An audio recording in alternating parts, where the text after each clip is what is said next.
जय गौ माता, जय गोपाल। दोस्तों, आज आपके सामने एक कांकरेज की एक से एक अद्भुत नस्ल की गायें हैं और मेरे साथ कांकरेज किंग जयराम देसाई भाई साहब हैं। और आज इनसे बहुत सारी बातें मुझे करनी है क्योंकि बहुत सारे लोगों ने मुझे मैसेजेस भेजे थे कि आप जयराम देसाई से मुलाकात कराइए। तो आज भाई साहब हैं। भाई साहब, बहुत बहुत स्वागत है आपका माटी इंडिया पर। आप तो मतलब वर्षों से कांकरेज पर काम कर रहे हैं। कांकरेज गाय की आपको क्या ऐसी खूबी लगती है जो बाकी देसी गायों से अलग है? ये देखिए, अभी ये जो कांकरेज गाय है वो रफ एंड टफ है और इसका मेंटेनेंस बहुत कम है। अच्छा। और दूसरी बात, इसमें मिल्क भी अच्छा है। वन टाइम का 7 लीटर भी मिलता है, 9 लीटर तक मैं गया हूँ, 12 लीटर तक भी गया हूँ वन टाइम का। और रफ एंड टफ के हिसाब से ये गाय बीमार कम होती है, तो डॉक्टर की ज़रूरत ज़्यादा पड़ती नहीं है। और पहले से हम कांकरेज ही रखते हैं, तो उसके हिसाब से मैंने कांकरेज में ब्रीडिंग करना अच्छा समझा, इसलिए मैंने ये कांकरेज में स्टार्टिंग से मैं रखता हूँ कांकरेज। अच्छा, तो आपका हिसाब से प्योरिटी का पैमाना क्या रहता है? सींग रहते हैं, गलगंबल रहता है या कुछ और?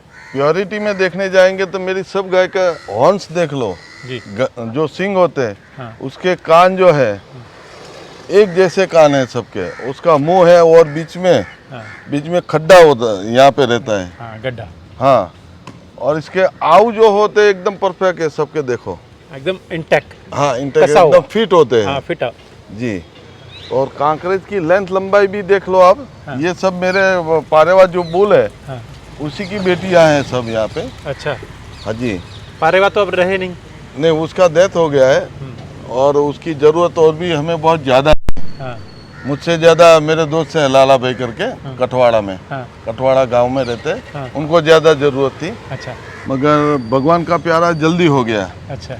अभी हमें अफसोस है कि ऐसा बुल 99% तो जल्दी मिलेगा नहीं हमें। हाँ। और दूसरी बात, अभी मैं ये बुल नया लाया हूँ। ये बुल है? नहीं, वो वाला पीछे। हाँ, जो पीछे जो बुल है, अभी लगभग 4-5 दिन हुआ है। हाँ। मैं लाया हूँ। अच्छा। तो इसका पेडिग्री भी बहुत अच्छी है। 3-4 पेडी से मैं इनका मदर और फादर का मैं जानता हूँ। और इसकी लेंथ लंबाई भी बहुत अच्छी है, उसके नाखून भी अच्छे हैं। हाँ। उसकी लेंथ तो लगभग मैं ये मानता हूँ गुजरात में इसकी हाइट जैसे बहुत कम बुल है। अच्छा, इसका क्या रिकॉर्ड है, क्या नाम है? इसका मैंने झांझरिया नाम रखा है। झांझरिया? हाँ, नाम दूसरा था मगर वो नाम पसंद नहीं था मुझे। हाँ। तो मेरे दोस्त ने ही इसका नाम झांझरिया रखा है, तब से मैं हम झांझरिया से उसको पुकारते हैं। हाँ। और मेरे को इतना विश्वास है, इसकी जो बच्चियाँ है हाँ। फर्स्ट लैक्टेशन में कम से कम 7-8 लीटर मिल्क देगी वन टाइम का। अच्छा। क्योंकि उसका रिकॉर्ड मदर का और इसके सिस्टर जितनी है वो भी अभी मिल्क देती है, वहाँ पे हरियाणा में है। हाँ। और वो भी मैंने खुद ने देखा हुआ है, इसकी सिस्टरों का मिल्क हाँ। निकालता हुआ। अच्छा। और पूरा इसका रिकॉर्ड भी अच्छा है। अच्छा। इसके हिसाब से मैंने ये परचेस करके मैं लाया हूँ। तो क्या पारेवा की कमी ये कुछ हद तक पूरी कर सकता है? 99% में। और मेरा एक दोस्त है जो लाला भाई जो है, अच्छा। हमारा दोनों का मानना यही है कि लगभग इसमें से अच्छे से अच्छा मिलेगा हमें। अच्छा सर। शायद कमी पूरी हो जाएगी हमारी, अच्छा। ऐसा हमें पूरा विश्वास है। मैं देख रहा हूँ कि आप बहुत ही नेचुरल तरीके से, कोई शेड नहीं है, सिर्फ कुछ पेड़ हैं, इसमें रखते हैं। तो क्या ये ज़रूरी है या शेड बनाने ज़रूरी है इनके लिए? नहीं, खुला रहने से क्या है कि पहली बात एक ये है कि मिलजुल के रहती है, तो अंदर अंदर झगड़ा नहीं करेगी, ह्यूमिनिटी भी बढ़ती है। आप देखो, ये जो मेरे पीछे जो गाय है वो वाइट वाली, वो 22 बार बच्चे दे चुकी है, 23वीं बार गाभिन है वो वाली? हाँ। और मैं तो यहाँ पे दूध के निकालने के टाइम पे बांधता हूँ, मगर कच्छ में आप देखेंगे तो 24 घंटे खुली रहती है। अच्छा। खुली गाय रख के ही वो दूध निकालते हैं। और खुला रखने से क्या है, बीमारी कम लगती है। हाँ। थोड़ी रनिंग भी हो जाती है, तो कसरत भी हो जाती है। हाँ। हाँ। और कच्छ में तो लगभग पूरे 24 घंटे में लगभग 18 से 20 घंटे तो रनिंग, 18 से 20 किलोमीटर तो रनिंग होता है पूरे दिन का। अच्छा। देखो, अभी जो मैंने चारा डाला है, इतना ही चारे में ये गाय हो जाएगा, खा लेगी और हो जाएगा। शाम का हो जाएगा? हाँ, शाम का। और सुबह भी इतना ही डालते हैं हम। अच्छा। और जो दाना देते हैं दूध निकालने के टाइम पे, हाँ। वो एक ही टाइम शाम को ही मैं डालता हूँ। अच्छा, सुबह में दाना नहीं देता हूँ सुबह में दाना नहीं देते। जी। तो इनकी दूध की मतलब दूध में मतलब ताकत अच्छी है, मतलब अगर बच्चों को बूढ़ों को, आपका क्या अनुभव कहता है? मेरा ये मानना है कि कांकरेज का दूध सबसे बेस्ट है। अच्छा, देखो आप घी बनाने जाएंगे तो लगभग 18 लीटर में तो 1 किलो घी निकल जाएगा। निकल जाएगा, फैट लेवल बाकी ठीक को, है। हाँ फैट में भी अच्छा रहता है। दूसरे छोटे बच्चों के लिए, दिमाग के लिए अच्छा है इसका मिल्क। ये जो गाय है, ये गाय मालिक की वफादार है। अच्छा, जिसको नहीं पहचानती है उसको हाथ लगाने नहीं देगी। अच्छा, और दूसरी बात, जिसको पहचानती है, जो मालिक है, हाँ, उसके ऊपर कोई हमला भी नहीं कर पाएगा। अच्छा, वो ये तो हमने देखा है। हाँ हाँ, बचाएगी जरूर, जरूर बचाएगी। हाँ, और दूसरी बात ये कि देखो अभी आप देखेंगे सब मिलजुल के खाना खा रहे हैं। हाँ, हाँ, हाँ, मेरा जो चारा होता है वो भी धूप में ही डालता हूँ मैं, अच्छा, छाव में कभी मैं चारा नहीं डालता और डालना भी नहीं चाहिए। अच्छा, अभी ये इतना जो चारा डाला है ये पूरी रात खाएगी बैठेगी पानी पी के बस। अच्छा। लेकिन मैं एक चीज़ देख रहा हूँ, बड़े ऊंचे ऊंचे बंगले हैं पूरे इलाके में। उस इलाके में आपने ये गायों के लिए ही, एक व्यवस्था की हुई है। इसकी तो मतलब अगर मैं देखी जाए तो कॉस्ट बहुत ज़्यादा होगी। तो आप गायों में क्यों लगे हैं, मतलब एक जनरल सवाल आता है लोगों पहली बात ये कि मैं पहले से ही ब्रीडिंग करता हूँ इसमें। और पूरे इंडिया में अभी हमारा नाम है, सब जगह पे मुझे अच्छी तरह से सब लोग पहचानते हैं जी। तो बाहर से तमिलनाडु है, महाराष्ट्र है, पूरे इंडिया से, दूसरे राज्य से जो लोग आ रहे हैं जी, देखने के लिए, तो यहाँ पे मेरे यहाँ पे आते हैं ज़्यादातर। तो यहाँ पे क्या है कि देखने से उनको मैं पूरा समझाता हूँ कि कांकरेज गाय कैसी होनी चाहिए, क्योंकि वो लोग परचेस करते हैं तो उनको पता नहीं कांकरेज कैसी होनी चाहिए। तो यहाँ से पूरा नॉलेज मिलता है, फिर वो लोग बाहर जाके परचेसिंग करते हैं।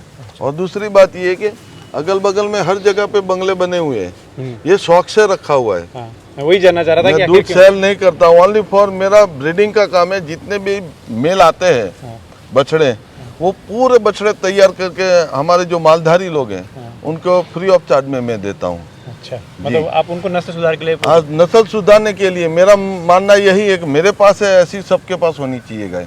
मेरे अकेले के पास हो ऐसा नहीं, मैं मेरे दिमाग में सबके पास ऐसी गाय हो ऐसा प्रयास मेरा। तो क्या कांकरेज क्या हर रीजन में देश में सरवाइव करती है?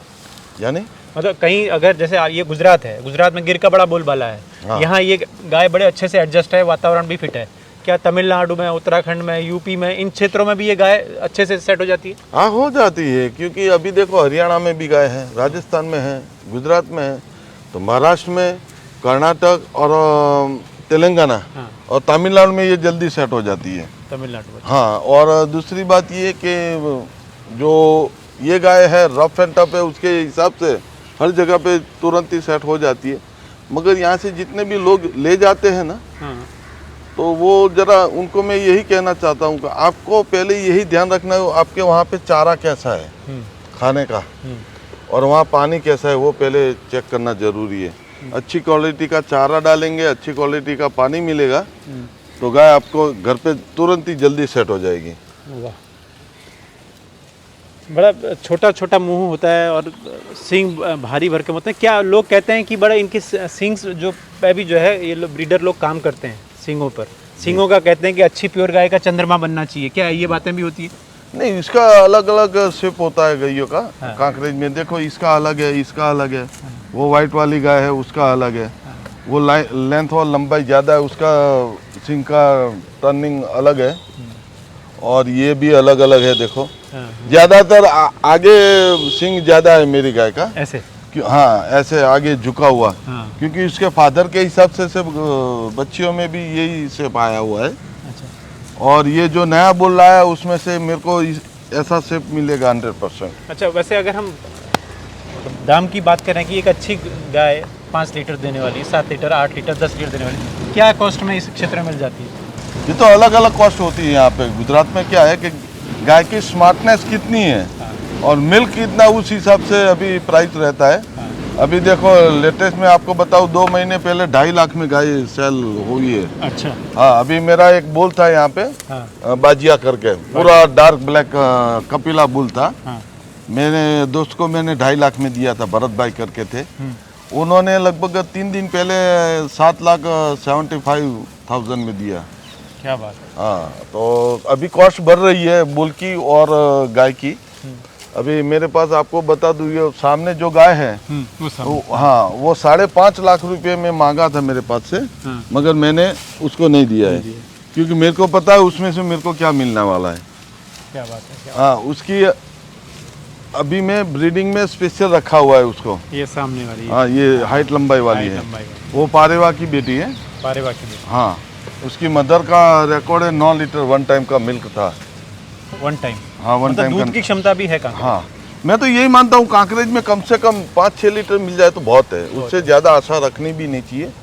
मगर मेरे यहाँ पे बुल अच्छे डाले हैं, गाय अच्छी थी, तो उसके हिसाब से मिल्क बढ़ गया। हाँ, क्योंकि आप मगर 9 लीटर 7 लीटर के ऊपर गया तो मेरे को खुद को टेंशन रहता है। हाँ। क्योंकि आंचलों में गड़बड़ी आएगी, गिर नहीं।